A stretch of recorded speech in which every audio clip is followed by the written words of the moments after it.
आज गोवर्धन की परिक्रमा करने वाले लाखों लोग एक बात सुनते हैं, गिरिराज महाराज हर दिन छोटे हो रहे हैं। लेकिन बहुत कम लोग जानते हैं कि इस मान्यता के पीछे एक नहीं बल्कि कई परतें छुपी हुई है।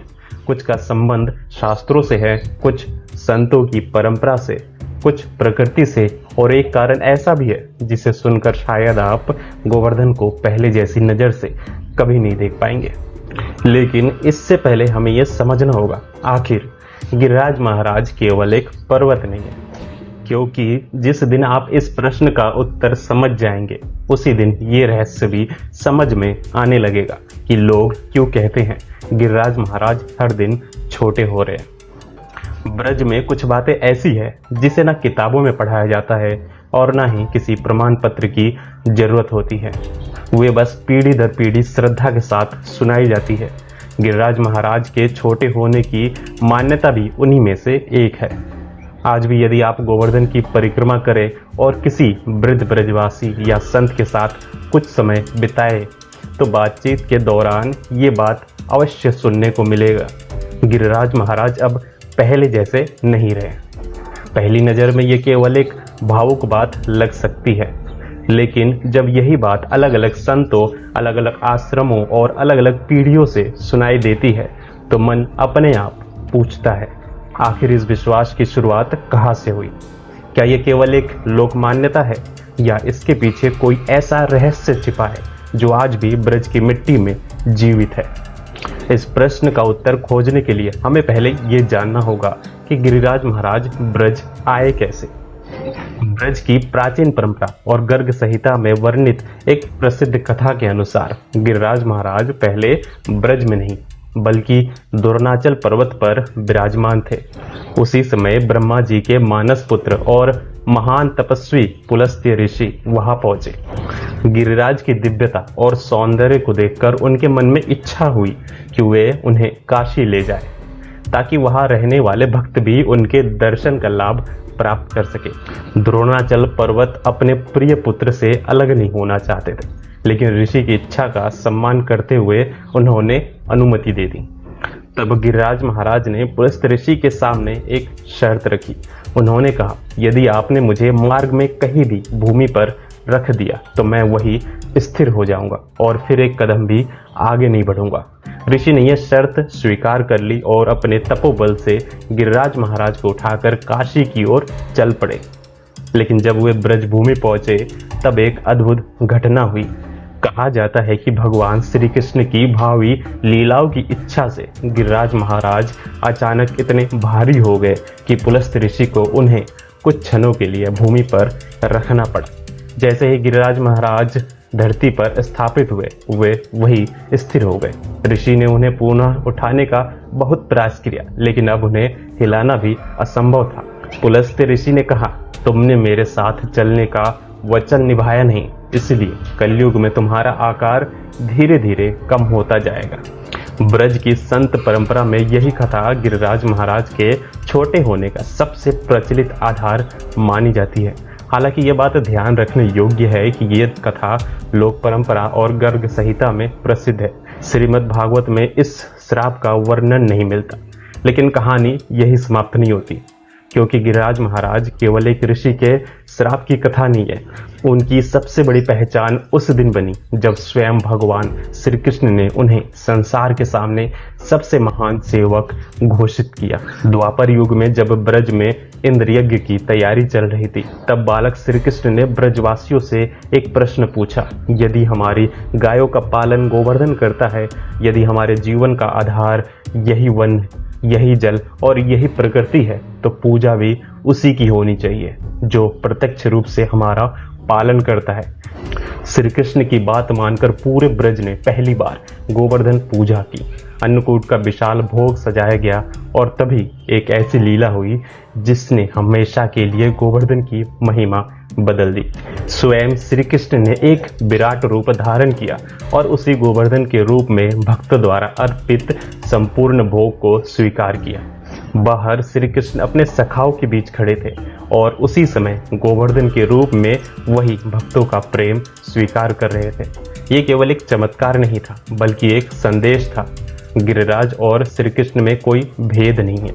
यही कारण है कि श्रीमद् भागवत में गोवर्धन को हरिदास वर्य कहा गया है, अर्थात भगवान के सभी सेवकों में से सबसे श्रेष्ठ, क्योंकि उन्होंने श्री कृष्ण और उनकी गायों की सेवा केवल एक दिन नहीं बल्कि हर पल की थी। यही वजह है कि आज भी वैष्णव परंपरा में गिरिराज की एक छोटी सी शिला को भी भगवान श्री कृष्ण का स्वरूप मानकर पूजा जाता है। लेकिन यही से ये कहानी और भी रहस्यमय हो जाती है। जिस गिरिराज को स्वयं भगवान ने अपना स्वरूप बताया, जिसे भागवत ने हरिदास वर्य कहा, जिसकी परिक्रमा करने के लिए आज भी लाखों श्रद्धालु नंगे पैर सैकड़ों किलोमीटर की यात्रा करते हैं, उसी गिरिराज महाराज के बारे में सदियों से एक बात लगातार कही जा रही है। गिरिराज महाराज हर दिन छोटे हो रहे हैं। तो क्या इसके पीछे केवल पुलस्त्य ऋषि का श्राप है, या फिर इसके पीछे कलयुग, श्री कृष्ण का विरह, संतों की परंपरा और प्रकृति, इन सभी की अपनी अपनी भूमिका है। यही वो रहस्य है जिसकी परतें अब एक एक करके खुलने वाली है। कहा जाता है कि जब द्वापर युग की लीलाएं पूर्ण हुई और भगवान श्री कृष्ण अपनी प्रकट लीलाओं का समापन करके इस पृथ्वी से अंतर्ध्यान हुए, तब केवल ब्रजवासी ही विरह में नहीं डूबे थे। वृंदावन के वृक्ष, यमुना की लहरें, गाय, पक्षी और यहाँ तक कि स्वयं गिरिराज महाराज भी अपने प्रियतम के वियोग में मौन हो गए। ये कोई वैज्ञानिक तथ्य नहीं है, बल्कि भक्तों का भाव है। संत कहते हैं कि जिसने अपने ऊपर श्री कृष्ण के चरणों का स्पर्श पाया हो, जिसने उनकी बांसुरी की धुन सुनी हो, जिसने राधा कृष्ण की अनगिनत लीलाओं को अपनी आंखों से देखा हो, उसके लिए विरह केवल एक भावना नहीं है बल्कि अस्तित्व का हिस्सा बन जाता है। इसलिए कई वैष्णव संत प्रेम से कहते हैं कि गिरिराज महाराज का छोटा होना केवल श्राप का परिणाम नहीं बल्कि अपने आराध्य के विरह का भी प्रतीक है। ये वही भाषा है जिसमें मीराबाई पत्थर में भी श्री कृष्ण को देखती है, और वही भाषा है जिसमें ब्रज का हर कण आज भी राधे राधे कहता हुआ प्रतीत होता है। इस दृष्टि से गिरिराज का छोटा होना किसी हार का संकेत नहीं बल्कि प्रेम की गहराई का प्रतीक है। लेकिन यदि हम इस विषय को एक अलग दृष्टि से देखें तो एक और सत्य हमारे सामने आता है।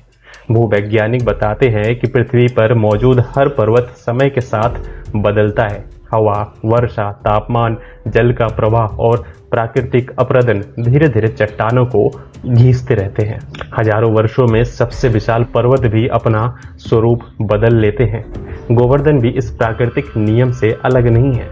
सदियों से लाखों श्रद्धालु यहाँ आते रहे हैं, परिक्रमा करते रहे हैं, और समय के साथ प्रकृति ने भी इस पर्वत के बाहरी रूप पर अपना प्रभाव छोड़ा है।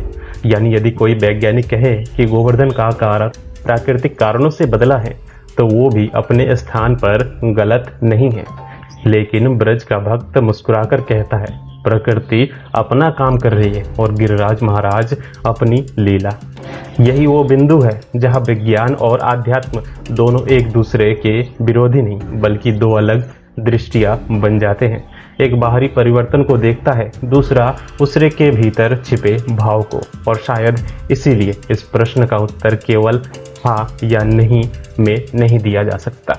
यदि आप शास्त्रों की बात करेंगे तो ये कहना उचित होगा कि श्रीमद् भागवत में कहीं भी यह स्पष्ट नहीं कहा गया है कि गिरिराज महाराज प्रतिदिन एक तिल या सरसों के दाने के बराबर छोटे होते हैं।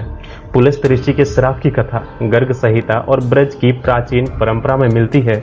वही संतों की वाणी इसे विरह और कलयुग से जोड़ती है, और विज्ञान इसे प्रकृति के सामान्य नियमों से समझाता है। अब प्रश्न ये नहीं रह जाता कि इसमें से कौन सही है। सच्चा प्रश्न ये है कि हम गोवर्धन को किस दृष्टि से देखते हैं। यदि हमारे लिए गोवर्धन केवल पत्थरों का एक पहाड़ है तो उसके लिए छोटे होने का अर्थ केवल भूगोल का विषय होगा। लेकिन यदि हमारे लिए गिरिराज महाराज वही है जिन्होंने श्री कृष्ण की गायों को घास दी, उनके चरणों का स्पर्श पाया, इंद्र के अभिमान को टूटते देखा और राधा कृष्ण की अनगिनत लीलाओं को अपनी गोद में संजोया, तब उनका हर कण, हर शिला और हर दुल का कण भी पूजनीय होता है। शायद इसी कारण ब्रजवासी कभी ये चिंता नहीं करते कि गिरिराज महाराज पहले कितने ऊंचे थे। वे तो आज भी उनकी धूल को माथे से लगाकर धन्य हो जाते हैं। वे आज भी उनकी परिक्रमा करते हुए ये विश्वास रखते हैं कि गिरिराज महाराज केवल पत्थर नहीं बल्कि जीवित कृपा है। और शायद इस पूरी कहानी का सबसे सुंदर निष्कर्ष भी यही है कि गिरिराज महाराज की महिमा उनके आकार में नहीं, उनके उपकार में है, उनकी ऊंचाई में नहीं, उनके चरणों में है। और यदि वास्तव में वे छोटे भी हो रहे हैं तो शायद ये हमें डराने के लिए नहीं बल्कि ये याद दिलाने के लिए है कि समय बीत रहा है, कलयुग आगे बढ़ रहा है। इसलिए जब तक अवसर है तब तक ब्रज की रज को माथे से लगाइए, गिरिराज महाराज की परिक्रमा कीजिए, उनके चरणों में बैठ के श्री कृष्ण का स्मरण कीजिए। क्योंकि हो सकता है आने वाले समय में हम ये कहें कि हमने गिरिराज महाराज को देखा था, लेकिन उससे कहीं बड़ा सौभाग्य ये होगा कि हम कहें हमने गिरिराज महाराज को केवल देखा ही नहीं, हमने उन्हें अपने हृदय में बसाया था। बोलिए प्रेम से श्री गिरिराज महाराज की जय। राधे राधे।